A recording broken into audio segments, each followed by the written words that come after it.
बहू, आज कद्दू की सब्जी बना लेना। पर मम्मी जी, कद्दू की सब्जी तो घर में कोई नहीं खाता। आप ऐसा कीजिए, कोई और सी सब्जी बता दीजिए, मैं वो बना देती हूँ। अरे नहीं बहू, तुम्हारे पापा जी को कद्दू की सब्जी बहुत पसंद है। वो तो कद्दू देखते ही खुश हो जाते हैं।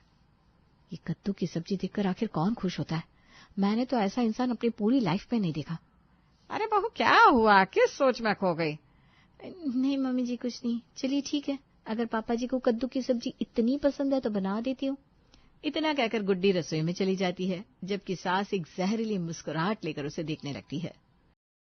गुड्डी ब्लैक साड़ी लेकर तैयार होने जा रही थी, तभी अचानक वहां उसकी सास सुनैना देवी आकर बोली, बहू वो मैं। जी मम्मी जी, बोलिए ना। बहू, ये क्या तुम आज काली साड़ी पहनने जा रही हो? जी माँ जी, वो क्या है ना, सूरज को मेरे ऊपर काला रंग बहुत अच्छा लगता है, इसलिए वो मेरे लिए ये काली साड़ी लेकर आए थे। अच्छा, कभी सूरज से ये तो हुआ नहीं कि एक साड़ी माँ को भी ला कर दे दे। और इसको चला है काली परी बनाने। अभी बनाती हूँ मैं इसे पीला पर्वत। अभी सुनैना देवी मन में ये सोच रही थी कि गुड्डी बोली, मम्मी जी, आपको मुझसे कुछ काम था क्या? अरे नहीं बहू, वो तो मैं बस ऐसे ही आई थी। खैर एक काम करो, तुम ना इस काली साड़ी को रख दो, फिर कभी पहन लेना। आज पीले रंग की साड़ी पहन लो, वो तुम पर बहुत जचेगी। पर माँ जी, मैंने आपको बताया ना, सूरज को काला रंग बहुत पसंद है, इसलिए मैं ये साड़ी उनकी पसंद से पहन रही हूँ।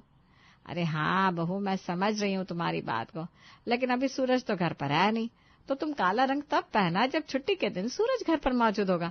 और वैसे भी ना तुम्हारे पापा जी को पीला रंग बहुत पसंद है, इसलिए तुम ना पीले रंग की साड़ी पहन लो। वो हमेशा मुझसे कहता है, गुड्डी पीले रंग में बिल्कुल चांद लगती है, और काले रंग में तो एकदम काली चुड़ैल लगती है।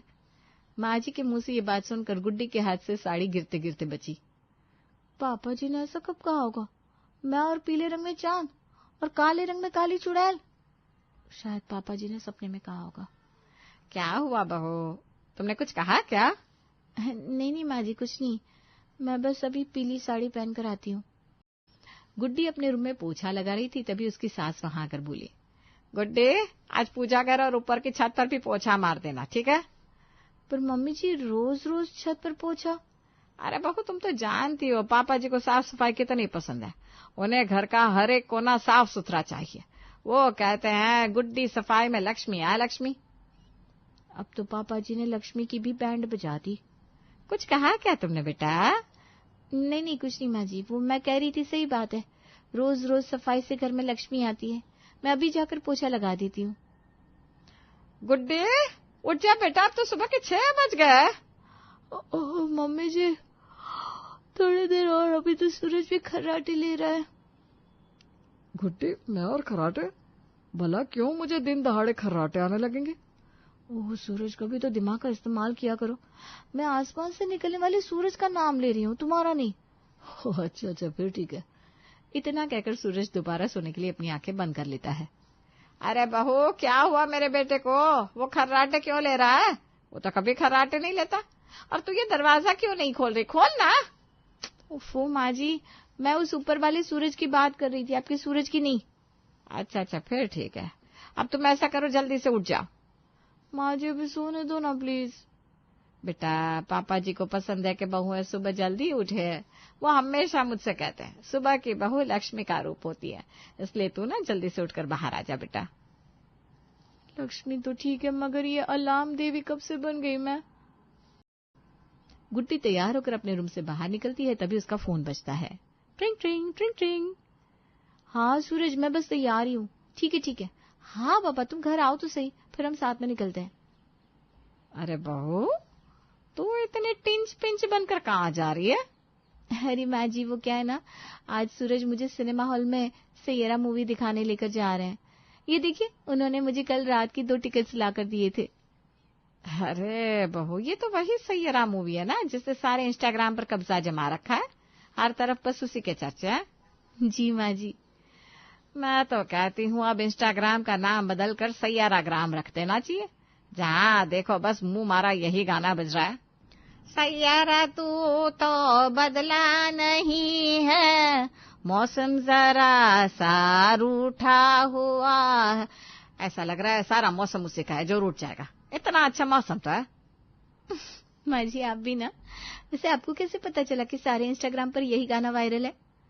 अरे बहू, वो क्या है ना, तुम्हारे पापा जी के मोबाइल में इंस्टाग्राम है, इसलिए जब भी वो इंस्टाग्राम खोलते तो मैं भी थोड़ा बहुत उनके साथ देख लेती हूँ। ऐसे बहू, अगर बुरा ना मानो तो एक बात बताऊं। जी माँ जी, बताइए। तुम्हारे पापा जी को ना सिनेमा हॉल में फिल्में देखने वाली बहुएं बिल्कुल पसंद नहीं है। तुम्हारे पापा जी कहते हैं बहू को पूजा पाठ और ये सास बहू वाली चीजें देखनी चाहिए। इस तरह बहुओं पर उन्हीं चीजों का असर पड़ता है। तुम ऐसा करो, ये टिकट्स मुझे दे दो, अब ये तुम्हारे क्या ही काम आएंगे। पर माँ जी, आप इन टिकट्स का क्या करेंगी? अरे परेशान मत हो, मैं और तुम्हारे पापा जी दिखाएंगे। आखिर हम भी तो देखे ये कल मुही सैयारा फिल्म है कैसी। इतना कहकर सुनैना देवी गुड्डी से फिल्म के टिकट्स छीन लेती है और वहां से मुस्कुराते हुए चली जाती है। एक दिन गुड्डी का दिमाग बूम हुआ तो उसने डिटेक्टिव मोड ऑन किया। हे भगवान, कहाँ फंस गई मैं। यहाँ तो सासू माँ नहीं बल्कि पापा जी मेरी सास के रूप में मेरे पीछे पड़े हुए हैं। अब क्या करूं, कैसे इस मुसीबत से निकलूं। इतने दिनों से मैं पापा जी की पसंद में गुजारा कर रही हूँ। उनकी पसंद का ख्याल रखते रखते मैं ये तक भूल गई कि मेरी अपनी पसंद क्या है। गुड्डी दिल ही दिल में ये सोचकर घर का काम कर रही थी कि तभी उसे सुनैना देवी के कमरे से आवाजें आती हुई सुनाई देती है। क्या भाग्यवान, तुम दिन रात बेचारी बहू से इतनी मेहनत क्यों करवाती हो? अजय आप चुप रहिए, और जो मैं कर रही हूँ मुझे करने दीजिए। और खबरदार जो अपनी लाडली बहू की तरफदारी की तो मुझसे बुरा कोई नहीं होगा। आए बड़े उसकी तरफदारी करने वाले। अरे भाग्यवान, इतना गुस्सा क्यों करती हो? भूल गई क्या हमारी शादी के शुरुआती दिनों में तुम भी तो मेरी माँ की बताई हुई बातों से कितना परेशान हो जाती थी। अरे आप तो चुप ही रहिए। आपकी माँ नहीं, वो तो नागिन देवी थी, नागिन देवी। हर समय मुझे अपनी जहरीली जुबान से डसती रहती थी। मैंने कैसे उनकी कड़वी बातों को सहा है वो मैं ही जानती हूँ। लगता है उस समय थोड़ा जहर तुमने भी पी लिया होगा। क्या क्या बोले आप? अरे कुछ नहीं भाग्यवान, अब मैं तुम्हारे आगे क्या ही बोल सकता हूँ। अच्छा, तो ये सब किया धरा सासू माँ का है। यानी मुझे सुधारने की बीमारी पापा जी को नहीं बल्कि सासू माँ को लगी है। कोई बात नहीं, अब मैं बनूंगी सासू माँ की दवा, वो भी उन्हीं की भाषा में। ये लीजिए पापा जी, खाना खाइए। ये क्या बहू, आज तुम मेरा खाना रूम में ही ले आई? जी पिताजी, खाइए ना, खास मैंने आपकी पसंद का खाना बनाया है। आपने माँ जी को बताया था ना आपको कद्दू बहुत पसंद है। कद्दू? अरे मुझे कब से पसंद आने लगा ये कद्दू। मुझे तो कद्दू से एलर्जी है बेटा। अरे पापा जी, माँ जी ने तो लगातार 5 दिनों से मुझसे सिर्फ कद्दू ही बनवाया और सबको खिला भी दिया। इन्होंने मुझसे बोला कि पापा जी कद्दू को देखकर बहुत खुश हो जाते हैं, है ना माँ जी? सुनैना देवी गुड्डी की बातों को नजरअंदाज करते हुए इधर उधर देखने लगती है। अरे भाग्यवान, अब तुम इस कद्दू को बनवाना बंद कर दो। अब अगर बनवाया तो मेरा तो ऊपर का टिकट ही कट जाएगा और फिर मैं अकेला ही स्वर्ग में मटर गश्ती करने चला जाऊंगा। हाँ। गुड्डी पीले रंग की साड़ी में टिप टॉप बनकर आती है और पापा जी को खुद को दिखाते हुए कहती है, पापा जी कैसी लग रही हूँ मैं? ये हल्दी का भूत कौन है? माफ कीजिएगा, मैंने आपको पहचाना नहीं। क्या पापा जी, मैं हूँ आपकी गुड्डी। आप ही तो कहते हैं ना मुझ पर पीला रंग बहुत सूट करता है, इसीलिए तो मैंने आज पीले रंग की साड़ी पहनी है। अरे भाई, मैंने ऐसा कब कहा? ओहो पापा जी, अभी आपकी उम्र ही क्या हुई है जो आपको भूलने की बीमारी लगी? आप ही तो मम्मी जी से कहते हैं ना आपको पीला रंग बहुत पसंद है, पीले रंग में मैं आपको चांद लगती हूँ। पीला? अरे बहू, मैं तो इसे हल्दी का भूत कहता हूँ। मुझे पीला रंग बिल्कुल पसंद नहीं है, बल्कि मुझे काला रंग पसंद है। काले रंग में इंसान की सुंदरता उभरती है। माँ जी, पापा जी ने कहा है कि काला रंग पहनो तो चांदनी बनकर कयामत लगती हूँ, तब से मैं काला रंग ही पहनूंगी। गुड्डी के इस तरह कहने पर जहाँ पापा जी के मुंह से हंसी निकल पड़ती है, वहीं माँ जी का मुंह खुला का खुला रह जाता है। गुड्डू जैसे ही पापा जी को छत की तरफ आते देखती है, वैसे ही छत पर झाड़ू पोछा रच रच कर लगाने का नाटक करने लगती है। अरे बहू, ये क्या, तुम इस तरह से छत की सफाई क्यों कर रही हो? और ये नौकर कहाँ है? क्या मैं पैसे उन्हें आराम करने के देता हूँ? अरे नहीं पापा जी, जब सारे घर की सफाई मैं ही करती हूँ तो ये छत भी तो मेरी जिम्मेदारी है ना। और मम्मी जी ने मुझसे खास तौर से कहा है आपको छत साफ सुथरी पसंद है, इसलिए मैं इसकी सफाई रोज करूँ। क्या वाकई मुझे सफाई पसंद है? हाँ नहीं तो क्या। और तो और मम्मी जी ये भी कह रही थी कि आप मुझे सफाई की लक्ष्मी कहते हैं। अरे नहीं बेटा, मुझे तो छत पर ज्यादा आना पसंद ही नहीं है। बाहर की धूल मिट्टी से फेफड़े खराब हो जाते हैं। तो मैं भला ऐसा कैसे कह सकता हूँ? अब से तुम छत की सफाई बिल्कुल नहीं करोगी। वैसे ही तुम्हारे ऊपर घर के इतने सारे काम है। लेकिन पापा जी, अगर मैंने छत की सफाई नहीं की तो कौन करेगा, और घर में लक्ष्मी कैसे आएगी? कोई बात नहीं बेटा, तुम्हारी सास बहुत अच्छी सफाई कर लेती है, वो कर देगी। अब जाओ तुम अपने कमरे में जाकर आराम करो। सुना मम्मी जी, आज से आप सारे घर की अच्छे से सफाई करिएगा, पापा जी को बहुत पसंद है। आज से मैं अपना सफाई की लक्ष्मी वाला पद छोड़ती हूँ, आज से आप है सफाई की असली लक्ष्मी। गुड्डी की बात सुनकर मम्मी जी का कलेजा मुंह का आ जाता है। सुबह सुबह 6 बजे उठकर आरती की थाली लेकर गुड्डी अपनी सास ससुर के कमरे के बाहर दरवाजा खटखटाते हुए बोली, उठिए पापा जी, उठिए मम्मी जी, सुबह की आरती आपका इंतजार कर रही है। अरे बहू, इतनी सुबह सुबह कौन जागता है? ओहो पापा जी, फिर भूल गए आप ही तो कहते हैं ना घर की बहू लक्ष्मी होती है। हाँ बेटा, हो गया। अरे सुबह उठने की क्या जरूरत है? तुम्हारी सास भी इतनी सुबह नहीं उठती, और एक तुम हो कि इतनी सुबह सुबह आरती लेकर दरवाजे पर खड़ी हो। पापा जी के इस तरह कहने पर मम्मी जी की भी नींद खुल जाती है, फिर भी वो सोने का दिखावा करते हुए अपनी आंखें दोबारा बंद कर लेती है।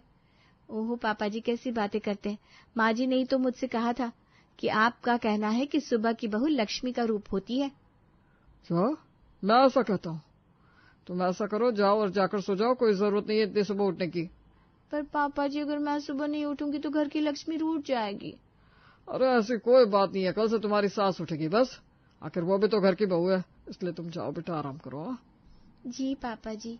सुना मम्मी जी, अब से आप हैं घर की लक्ष्मी, तो प्लीज उठ जाइए, सूरज सर पर है। अरे मैं लक्ष्मी नहीं, बीपी की मरीज हूँ। सासू माँ घर के सारे काम करके थक कर चूर हो जाती है। तभी गुड्डी तैयार होकर बैग कंधे पर टांगते हुए कहती है, ओहो मम्मी जी, अभी तक आप यही सारे काम कर रही हैं? हाँ बहू, अब मुझ बूढ़ी हड्डी में इतनी जान का। ओहो मम्मी जी, स्ट्रांग बनिए स्ट्रांग, क्योंकि पापा जी को स्ट्रांग औरतें बहुत पसंद है। और हाँ, अब आप तैयार हो जाइए, हम अभी शॉपिंग पर जा रहे हैं। क्या शॉपिंग? पर बहू मेरे पास सब कुछ है।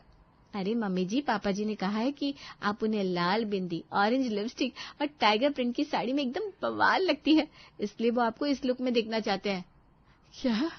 पर ये सब पहनकर तो मैं शेर नहीं दिखूंगी या नागिन? मम्मी जी, किस सोच में बढ़ गई आप? जल्दी कीजिए, शाम को आकर आपको कद्दू की सब्जी भी तो बनानी है।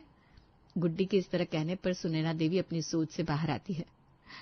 पापा जी ने कब बोला ये सब? मम्मी जी, जैसे पहले आप मुझसे कहती थी ना, पापा जी को ये पसंद है, वो पसंद है, वैसे ही अब पापा जी मुझसे भी अपनी पसंद बता देते हैं। अरे गुड्डी, हर बात में पापा जी का नाम क्यों घसीट रही हो? अब क्या कर सकते हैं मम्मी जी, सब पापा जी की ही पसंद है। बेटा, अब तो मुझे तुझसे और तेरे पापा जी की पसंद से डर लगने लगा है। मम्मी जी, मैं बहू हूँ, शेरनी नहीं। आपने मुझे पापा जी की पसंद का झुनझुना पकड़ा रखा था ना, इसलिए मैंने भी बदले में आपको पापा जी की पसंद का झुनझुना पकड़ा दिया। हाँ बहू, मैं समझ गई। असली बहू वही जो चालाकी को भी साड़ी में लपेट दे, और तुमने मुझे अपनी काली साड़ी में लपेट दिया। मुझे माफ कर दे बहू। भाग्यवान, अब से पसंद की दुकान बंद कर दो, वरना अगला कद्दू केला फेस्टिवल तुम्हारे नाम से ही होगा। चलो, अब हो गया अगर सास बहू वाला ड्रामा, तो चलकर देखते हैं हम सब फिर से फिल्म सैयारा। चालाक बहन। दिल्ली के रहने वाले संजीव और रमा के परिवार में कुल मिलाकर 4 लोग थे। संजीव, रमा, उनका एक बेटा और एक बेटी। बेटे का नाम था जय और बेटी का नाम था उर्वशी। संजीव और रमा का बेटा जय बहुत ही सीधा साधा था, वहीं उर्वशी काफी चालाक। वो किसी न किसी बात पर अपने भाई को डांट पड़वा ही देती थी। लेकिन संजीव और रमा अपनी बेटी की आदत से अभी तक पूरी तरह वाकिफ नहीं थे। जय और उर्वशी, ध्यान से सुन लो, ये मिठाई का डिब्बा मुझे अपनी सहेली के यहाँ भिजवाना है। तुम दोनों में से कोई भी इसे हाथ नहीं लगाएगा। ठीक है मम्मी, मैं ध्यान रखूंगी, लेकिन आप जय से भी कह देना, क्योंकि उसी को मिठाई का शौक ज्यादा है ना। मम्मी, हमेशा ही उर्वशी काम खराब करती है और मुझे फंसा देती है। मैं कुछ नहीं जानती, बस एक बार कह दिया कोई मिठाई नहीं खाएगा मतलब नहीं खाएगा। शाम को जब रमा फ्रिज में मिठाई का डिब्बा चेक करती है तो देखती है कि उसमें मिठाई के 2-3 पीस गायब थे। उर्वशी, जय, मैंने मना किया था ना, मिठाई नहीं खानी है। लेकिन माँ, मैंने तो मिठाई खाई ही नहीं है। तो फिर किसने खाई? देखो माँ, ये मिठाई ना जय ने खाई है, उसके चेहरे पर अभी तक मिठाई लगी हुई है, खुद ही देख लो। क्या तुम सच कह रही हो? माँ उसके कमरे में जाकर देखो ना, गहरी नींद में सोया है, लेकिन पूरे चेहरे पर मिठाई खाने के निशान है। जब जय सोकर उठता है तो रमा जी उसे जोर से डांटती हैं। तुम्हें ये सब करने की क्या जरूरत थी? मैंने तुमसे कहा था ना कि ये मिठाई का डिब्बा मुझे अपनी सहेली को देकर आना है। अरे क्या हुआ, क्यों डांट रही हो मेरे बेटे को? इसकी हरकतें ही कुछ ऐसी हैं। मैंने मिठाई खाने से मना किया था, लेकिन फिर भी खाई मिठाई। नहीं माँ, मैंने कोई मिठाई नहीं खाई, मैं सच कह रहा हूँ। ये जरूर इस उर्वशी का काम है। अरे एक तो गलती करता है, ऊपर से मुझे ब्लेम करता है। जय को रमा और संजीव से खूब डांट पड़ती है। ये देखकर उर्वशी धीरे धीरे मुस्कुराती है और मन ही मन कहती है, आज तो मजा आ गया, खूब सारी मिठाई भी खा ली और सारी की सारी डांट जय को पड़वा दी। इसे कहते हैं तेज दिमाग। कुछ दिनों के बाद। पापा, मैं कॉलेज जा रही हूँ।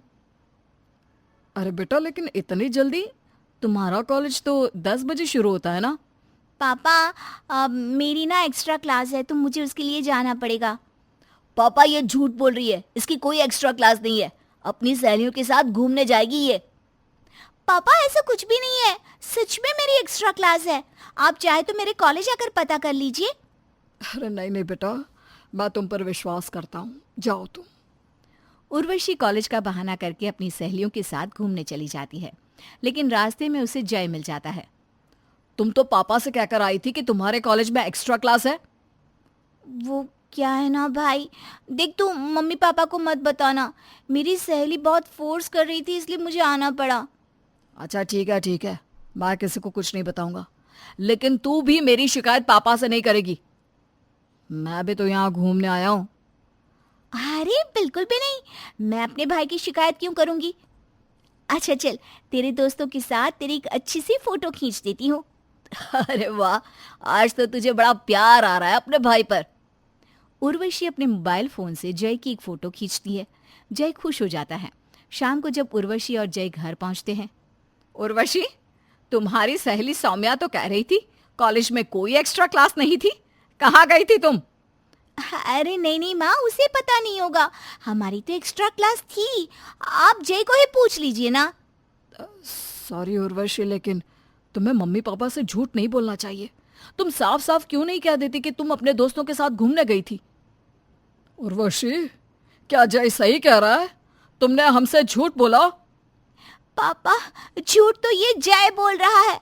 बात ये है कि घूमने मैं नहीं बल्कि ये गया था। और तुम्हारे पास इस बात का सबूत क्या है? वो क्या है ना पापा, मेरी एक सहेली ने जय को इसके दोस्तों के साथ देख लिया था और उसकी फोटो खींचकर मुझे भेज दी, ये देखो। अरे हाँ जय, ये तो तुम्हारी फोटो है। अपनी बहन पर झूठा इल्जाम लगाते शर्म नहीं आती तुम्हें? कमरे में जाने के बाद। तुम कितनी चालाक हो उर्वशी, घूमने खुद गई और फंसा मुझे दिया। देख लूंगा मैं तुम्हें। अरे जाओ जाओ, ये तो वक्त बताएगा कौन चालाक है कौन बेवकूफ। कुछ समय के बाद घर में उर्वशी की शादी की बात चलती है, लेकिन उर्वशी पहले से ही एक लड़के को पसंद करती थी। जब वो अपने पापा से लव मैरिज के बारे में कहती है तो वो इस बात को मानते नहीं और इसलिए उर्वशी ने चालाकी से काम लिया। अरे जय, तूने अब तक अपनी गर्लफ्रेंड के बारे में पापा को नहीं बताया? लेकिन तुझे इस बारे में इतना इंटरेस्ट क्यों है? अरे तू ना एकदम पागल है, क्या तुझे उससे शादी नहीं करनी? बिल्कुल करनी है, मैं उससे बहुत प्यार करता हूँ। देख ले, अगर मेरी अरेंज मैरिज हो गई ना तो मम्मी पापा तेरी लव मैरिज कभी नहीं होने देंगे। लेकिन शादी तो मैं अपनी गर्लफ्रेंड से ही करूंगा, मैं उससे बहुत ज्यादा प्यार करता हूँ। एक काम कर, तू सीधा सीधा जाकर मम्मी पापा को ये बात बता दे। उससे क्या होगा? देख, मेरी तो अरेंज मैरिज होनी है, लेकिन अगर तू मम्मी पापा को अपने गर्लफ्रेंड के बारे में बता देगा तो हो सकता है वो लव मैरिज के लिए मान जाए। तो एक काम करना, अपनी गर्लफ्रेंड को मेरी शादी में बुला लेना और उसको कहना कि वो मम्मी पापा को अच्छे से इम्प्रेस कर दे। हाँ, बात तो सही है। उसके बाद मम्मी पापा हमारी शादी के लिए जल्दी मान जाएंगे, है ना? बिल्कुल। अब तू जल्दी से जा और मम्मी पापा को अपनी गर्लफ्रेंड के बारे में बता दे और उनसे कह दे कि तू उससे ही शादी करेगा। उर्वशी की बातों में आकर जय अपने मम्मी पापा को अपनी गर्लफ्रेंड से शादी करने वाली इच्छा बता देता है। देखो बेटा, अभी तुम्हारी बहन की शादी होनी है और उसके बाद ही हम तुम्हारे और तुम्हारी गर्लफ्रेंड की शादी के बारे में सोचेंगे। इसका मतलब आप मुझे उससे शादी करने की परमिशन देंगे ना पापा? हाँ हाँ बिल्कुल, लेकिन हम चाहते हैं कि उर्वशी की अरेंज मैरिज हो जाए। लेकिन पापा, अगर आप जय को लव मैरिज की परमिशन दे सकते हैं तो मुझे क्यों नहीं? अरे बेटा, लेकिन हमने तुम्हारे लिए इतना अच्छा लड़का ढूंढा तो है। इसका मतलब तो ये हुआ ना कि आप बेटे और बेटी में फर्क करते हैं। आपने उसे लव मैरिज करने की परमिशन 1 मिनट में दे दी। लेकिन तुम्हें तो कोई पसंद ही नहीं है ना, तुम्हारी तो अरेंज मैरिज ही होनी थी। आपसे किसने कहा? मैं तो बस देखना चाहती थी कि आप जय को उसकी पसंद से शादी करने की इजाजत देते हैं या नहीं। ठीक है बेटा, अगर तुम्हें ऐसा लगता है तो तुम भी अपनी पसंद के लड़के से शादी कर लो, क्योंकि हमारे लिए तो तुम और जय दोनों एक बराबर हो। समझ गया। मेरी चालाक बहन ने एक बार फिर से अपनी चालाकी का खेल खेला है और मुझे मोहरा बनाकर अपनी लव मैरिज के लिए मम्मी पापा से हाँ करवा ली। मैंने तो तुझसे पहले ही कहा था प्यारे भाई, मुझसे ज्यादा चालाक बहन तुझे कहीं मिलेगी भी नहीं, क्योंकि मेरा दिमाग चालाकियों से भरा पड़ा है। अरे तो क्या हुआ, तुम दोनों साड़ी मांग लेती, सुनीता वो दे देती तुम्हें। ऐसा आपको लगता है भाई? भाभी ने तो पहले ही कह दिया, एक साड़ी उनकी और एक मेरी। चलो ये भी अच्छा है ना, तुम दोनों ने मिल बांट कर साड़ियाँ ले ली। हाँ भाई, अब तो मैं पराए घर की हो गई हूँ ना, तुम्हें मेरी चिंता क्यों होगी? भाभी ने भारी वाली साड़ी खुद के लिए रख ली और ये हल्की सी साड़ी मुझे दे दी। अरे अच्छा ठीक है, तू चिंता मत कर, अगली बार मैं तेरे लिए भी भारी साड़ी लेकर आऊंगा बस। वैसे भाई एक बात बताना, भाभी से ना कुछ कहना मत। मुझे लगता है कि उनको मेरा बार बार तुम्हारे घर आना अच्छा नहीं लगता। अरे नहीं नहीं माया, तुम गलत सोच रही हो, मुझे ऐसा नहीं लगता। वो क्या है ना, आज जब मैं आई तो काजल के लिए गिफ्ट लाना भूल गई और भाभी ने मुझे 10 बातें सुना दी। तू चिंता मत कर, मैं उसे समझाने की कोशिश करूंगा। माया राजेश को सुनीता के खिलाफ भड़काकर वापस अपने घर चली जाती है। माया के जाने के बाद रात के समय, सुनीता, मैं तुम्हें इतनी सारी चीजें दिलवाता हूँ, किसी चीज की कमी नहीं रखता, कम से कम तुम्हें मेरी बहन के साथ ऐसा बिहेव नहीं करना चाहिए था। अरे लेकिन मैंने क्या किया? मैंने तो उन्हें उनकी पसंद की साड़ी दे दी, और क्या करती? अगर उन्हें दोनों साड़ी चाहिए थी तो दे देती ना, मैं तुम्हें और दिलवा देता। आप गलत समझ रहे हैं। माया दीदी ने तो सिर्फ एक ही साड़ी लेने की बात कही। और अगर मेरी बहन काजल के लिए गिफ्ट नहीं लेकर आई तो तुमने उसे 10 बातें सुना दी। ये तुमने अच्छा नहीं किया सुनीता। देखिए, आपको कोई गलत फहमी हुई है। मैंने माया दीदी से कुछ भी नहीं कहा। तो क्या मेरी बहन झूठ बोल रही है? मुझे माफ कर दीजिए, मैं अगली बार से ध्यान रखूंगी। कुछ दिनों के बाद माया फिर से अपने भाई के घर आती है। क्या बात है भाभी, आप तो दूसरी बार माँ बनने वाली है, ये तो बहुत अच्छी खबर है। शुक्रिया। वैसे दीदी, आपकी शादी को 2 साल हो चुके हैं। मुझे लगता है कि अब आपको अपना बच्चा कर लेना चाहिए। देखा भाई, भाभी दूसरी बार प्रेग्नेंट है ना, और मेरा अभी तक एक भी बच्चा नहीं है, इसलिए मुझे ताना मार रही है। सुनीता, मैंने तुम्हें पहले भी समझाया था, माया से इस तरह से बिहेव मत क्या करो। लेकिन मैं तो सिर्फ दीदी के भले के लिए कह रही थी। मैं सब जानती हूँ भाभी, आप मुझे ताना मारने की कोशिश कर रही थी। समय बीतता है। कुछ महीनों के बाद सुनीता को 2 जुड़वा बेटे होते हैं। राजेश और सुनीता इस बात से बहुत खुश थे, लेकिन उधर दूसरी तरफ माया को डॉक्टर कह देते हैं कि वो कभी मां नहीं बन सकती। माया सुनीता से मिलने हॉस्पिटल जाती है। बधाई हो भाभी, आपके घर तो एक साथ 2-2 बच्चे आ गए, मेरी कोख सुनी रह गई। आपके डॉक्टर ने जो कुछ भी कहा माया दीदी, वो सुनकर मुझे बहुत बुरा लगा। तू चिंता क्यों करती है मेरी बहन, भगवान तेरी भी प्रार्थना सुन लेंगे। दीदी, भगवान पर भरोसा रखिए, आपके घर में भी खुशियां आएंगी। और ये भी तो आप ही के बच्चे हैं ना। देखा भाई, भाभी मुझे सुनाने में कभी पीछे नहीं रहती, उनको 2 बेटे हुए हैं ना, इसलिए ताना मार रही है मुझे। सुनीता, कम से कम मेरी बहन की इस हालत में तो उसे कुछ मत कहो। माया दीदी, आपको चिंता करने की जरूरत नहीं है। वैसे भी मेरे पास काजल है और अब ये 2 बेटे। मैं अपना एक बेटा आपको देती हूँ। ये तुम क्या कह रही हो? ठीक ही तो कह रही हूँ। हमारा आंगन बच्चों से भरा रहे और दीदी का आंगन खाली, ये अच्छी बात तो नहीं। भाभी, सच में आप अपना एक बच्चा मुझे दे देंगी? और नहीं तो क्या, आप मेरी छोटी बहन जैसी हो। क्या मैं आपके लिए इतना भी नहीं कर सकती? भाभी, मुझे माफ कर दीजिए। मैंने हमेशा आपके और भाई के बीच में झगड़ा करवाने की कोशिश की और आपने अपना बच्चा मुझे दे दिया। अरे तो क्या हुआ, बच्चा आपके घर में रहे या मेरे घर में, एक ही तो बात है। और इस बहाने आप मुझसे मिलने भी आती रहेंगी ना। माया को अपनी गलती का एहसास हो गया था। माया और राजेश ने सुनीता से माफ़ी मांग ली। भैया भाभी, मुझे माफ़ कर दो। मैंने हमेशा आप दोनों के बीच झगड़ा करवाने की कोशिश की और भाई भाभी ने कभी कोई गलती नहीं की थी। कोई बात नहीं, वैसे तो तुमने गलत किया, लेकिन तुम मेरी छोटी बहन हो, इसलिए मैं तुम्हें माफ़ करता हूँ। अब आपको परेशान होने की ज़रूरत नहीं है माया दीदी। इस बच्चे के साथ आप खुशी खुशी रहिए। माया की आदत सुधर गई और उसके बाद वो सब खुशी खुशी रहने लगे। दीनदयाल और सुमित्रा का बेटा अनुज बहुत ही संस्कारी था।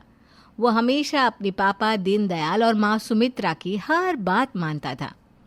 अनुज को जितनी भी तनख्वाह मिलती थी, उसका सारा हिसाब किताब दीनदयाल अपने पास रखता था। जब अनुज की शादी कृष्णा नाम की लड़की के साथ हो गई, तब भी अनुज अपने कमाए हुए सारे पैसों को अपने माँ बाप को ही देता था और कृष्णा को छोटी छोटी चीज़ खरीदने के लिए भी अपने सास ससुर की परमिशन लेनी पड़ती थी। इसकी वजह से धीरे धीरे कृष्णा को गुस्सा आने लगा और इसीलिए एक दिन उसने अनुज को कमरे में बुलाकर उससे बात करने की कोशिश की। आप अपने माँ बाप की सारी बातें मानते हैं और ये मुझे बहुत अच्छा भी लगता है, लेकिन अब आपने मुझसे शादी की है, मेरी जिम्मेदारी उठाना भी आप ही का काम है ना। ऐसा क्यों कह रही हो तुम? क्या मैं तुम्हें खुश नहीं रखता? वो बात नहीं है अनुज, आप मुझे खुश रखते हैं, लेकिन देखिए ना, एक छोटी सी चीज़ के लिए, एक माचिस के डिब्बे लाने के लिए भी मुझे आपके मम्मी पापा की परमिशन लेनी पड़ती है, उनसे पैसे मांगने पड़ते हैं। अरे तो इसमें परेशानी क्या है? अच्छा नहीं लगता अनुज, आपकी इतनी अच्छी सैलरी होते हुए भी किसी के आगे हाथ फैलाना मुझे बिल्कुल पसंद नहीं। इसमें हाथ फैलाने वाली कोई बात नहीं है कृष्णा, तुम बात को गलत दिशा में ले जा रही हो। वो हमारे माँ बाप हैं और हमारी चिंता करते हैं, इसीलिए पैसों का हिसाब किताब अपने पास रखते हैं। मैं आपकी बात से पूरी तरह सहमत हूँ, लेकिन कम से कम महीने के 2-4 हज़ार तो आप मुझे दे सकते हैं ना, जिससे मैं अपनी ज़रूरत की चीज़ें ला सकूँ। देखो कृष्णा, इस घर में हमेशा से ऐसा ही रहता आया है और ऐसा ही रहेगा, और प्लीज़ इस बारे में अब मैं आगे और कोई बात सुनना नहीं चाहता। शाम के वक्त, मम्मी जी मुझे पार्लर जाना था, 100 रुपये चाहिए थे। अरे बहू, अभी 20 दिन पहले ही तो पार्लर गई थी, फिर से पार्लर जाना है? पैसों की कोई कीमत है या नहीं? मम्मी जी, मैं सिर्फ 100 रुपये ही मांग रही हूँ और चाचा जी के यहाँ शादी में जाना है। आपको पता है ना, 100 रुपये में क्या बिगड़ जाएगा, मेरा पार्लर जाना ज़रूरी है। अच्छा ठीक है, ये लो 100 रुपये, और पैसे बचे तो आकर वापस दे देना। ठीक है मम्मी जी। अच्छा ये बताओ, शादी में क्या पहनने वाली हो? अरे ढंग के कपड़े पहना, हमारी नाक कटवा के ना आना रिश्तेदारी में।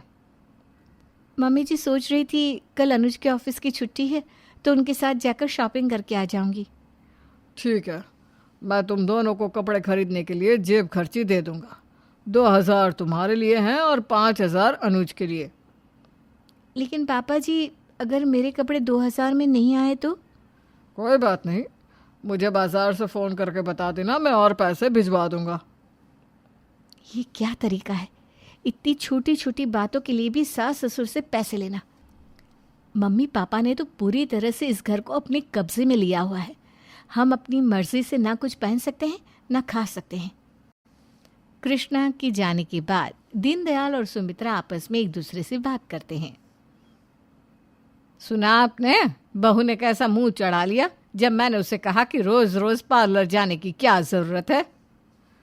सही कहती हो तुम सुमित्रा, इसीलिए तो मैंने अनुज को शुरू से ही पट्टी चढ़ा कर रखी है कि भाई सारे खर्चे का हिसाब किताब और अपनी तनख्वाह मेरे हाथ मिलाकर पकड़ा दे।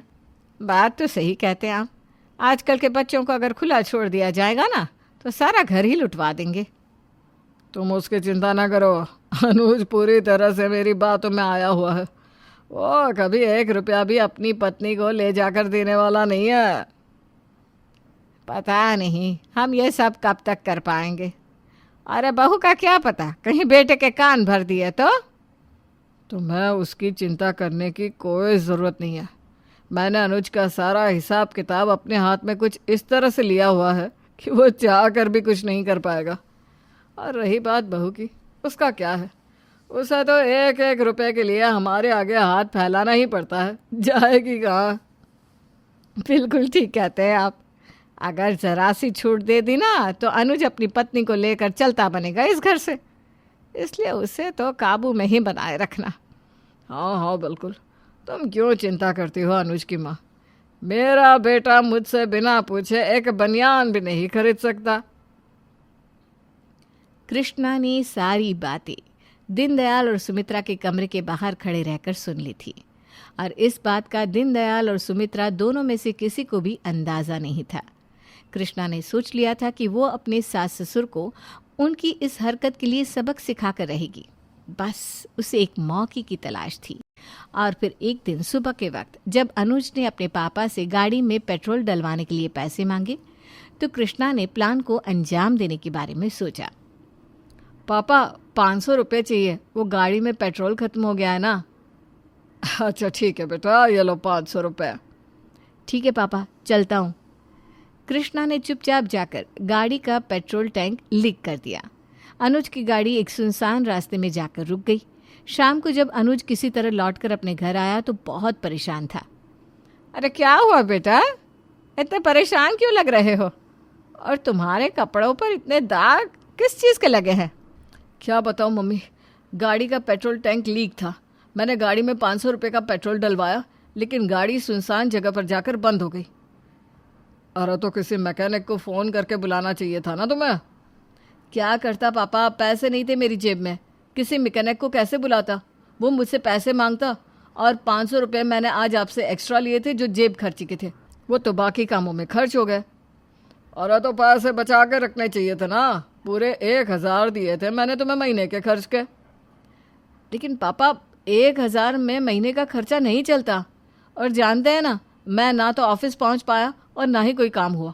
ऊपर से धक्के मारकर गाड़ी को घर तक लेकर आया, वो अलग। अब देखो बेटा, तुम्हारे पापा तुम्हारे पैसों का हिसाब किताब रखते हैं, यह कोई गलत बात तो नहीं है। जो भी जेब खर्ची तुम्हें मिलती है उसे बचा कर रखा करो। लेकिन मम्मी 1000 रुपये में आजकल के ज़माने में काम नहीं चलता। अच्छा, बड़ी बातें बनाने लगा है तू। लगता है शादी के बाद तेरी जुबान खुल गई है। इससे पहले तो तेरा काम चल जाता था 1000 रुपये में। अनुज चुपचाप अपने कमरे में जाता है। अगले दिन जब मनोज को अपने ऑफिस से सैलरी मिलती है तो उसमें से 10,000 निकालकर वो अपनी पत्नी कृष्णा को देता है। ये क्या अनुज, और ये पैसे मुझे क्यों दे रहे हैं? तुम ठीक कहती थी कृष्णा, थोड़े पैसे हमें अपने लिए भी बचा कर रखने चाहिए। ये पैसे तुम चुपचाप अपने पास रख लो। उस दिन मेरे पास जेब में जब 1 रुपया भी नहीं था, कितनी प्रॉब्लम हुई थी ये मैं ही जानता हूँ। मैं तो पहले से कहती थी, लेकिन चलिए कोई बात नहीं, देर आए दुरुस्त आए। अगले दिन सुबह के वक्त अनुज के ऑफिस जाने के बाद, कृष्णा बहू जरा इधर तो आओ। क्या हुआ पापा जी? अनुज ने मुझे अपनी तनख्वाह लाकर तो दे दी बेटा, लेकिन इस पे पूरे 10,000 कम है। जाओ जल्दी से ले आओ और वो 10,000 मुझे दे दो। लेकिन पापा जी, वो पैसे तो खुद अनुज ने मुझे दिए हैं। अरे हमें क्या पता तुमने चोरी कर लिया हो तो। मेरा बेटा तो सीधा साधा है, जैसी तनख्वाह मिली नहीं अपने पापा को लाकर दे देता है। चलो जल्दी करो और 10,000 लाकर हमें दे दो, हम तुम्हारी शिकायत नहीं करेंगे उससे। बस मम्मी जी, पापा जी, आपको शिकायत करने की ज़रूरत भी नहीं है। मैं सच कह रही हूँ, अनुज ने खुद मुझे वो पैसे लाकर दिए हैं। अच्छा, मैं मार्केट चलती हूँ, मुझे शॉपिंग करने जाना है। कृष्णा के जाने के बाद। देखा, मैं ना कहती थी कि ये जरूर उसके कान भर देगी। पूरे 10,000 कम मिले हैं इस बार आपको। अब बताइए क्या करेंगे? इस मामले को तो मैं बाद में सुलझा लूँगा। अभी तो मैं ज़रा बैंक जा रहा हूँ, ये सारी तनख्वाह अपने खाते में डलवाने के लिए। वापस लौटकर अनुज से बात करता हूँ। इतना कहकर दीनदयाल बैंक चले गए। अनुज पहले से ही ऑफिस गया हुआ था और कृष्णा जैसे ही बाजार से लौटकर आई, उसने देखा कि सुमित्रा फर्श पर बेहोश गिरी पड़ी हुई थी। मम्मी जी उठिए, क्या हुआ आपको? अब ठीक तो है? जल्दी से डॉक्टर को फ़ोन करती हूँ। नहीं, मम्मी जी को सीधे हॉस्पिटल लेकर जाती हूँ। अनुज और पापा जी का भी फ़ोन नहीं लग रहा। हॉस्पिटल ले जाना ही ठीक रहेगा। हॉस्पिटल पहुंचने के बाद, आप काउंटर पर 5,000 जमा करवा दीजिए, आपकी सास का इलाज शुरू हो जाएगा। हाँ, 1 मिनट रुकिए, मैं अभी पैसे जमा करवाती हूँ। कृष्णा ने काउंटर पर जाकर 5,000 जमा करवा दिए और डॉक्टर ने सुमित्रा का इलाज शुरू कर दिया। कुछ देर के बाद अनुज और दीनदयाल दोनों अस्पताल पहुंचे। डॉक्टर साहब, मेरी पत्नी ठीक तो है ना? अपनी बहू का शुक्रिया अदा कीजिए जो सही वक्त पर वो उन्हें यहाँ लेकर आ गई और उनकी फीस भी जमा करवा दी, वरना आज आपकी पत्नी का बचना मुश्किल था। कृष्णा, ये तुमने बहुत अच्छा किया, मम्मी की जान बचा ली। अनुज, अगर आपने मुझे पैसे नहीं दिए होते तो पता नहीं आज क्या हो जाता। वो तो मेरे पास 10,000 रुपये थे तो मैंने फटाफट फीस जमा करवा दी। डॉक्टर को बुलाकर मम्मी जी का इलाज भी शुरू करवा दिया। अनुज और कृष्णा, मैं तुम दोनों से एक बात कहना चाहता हूँ। मैंने तुम्हारी तनख्वाह और पैसों के मामले में कुछ ज़्यादा ही कब्जा किया हुआ था, लेकिन आज मुझे अपनी गलती का एहसास हो गया है। आज अगर बहू के हाथ में पैसे नहीं होते तो वो कैसे सुमित्रा को अस्पताल लेकर आती और उसका इलाज करवाती। मेरी गलती के लिए मुझे माफ़ कर दो बेटा।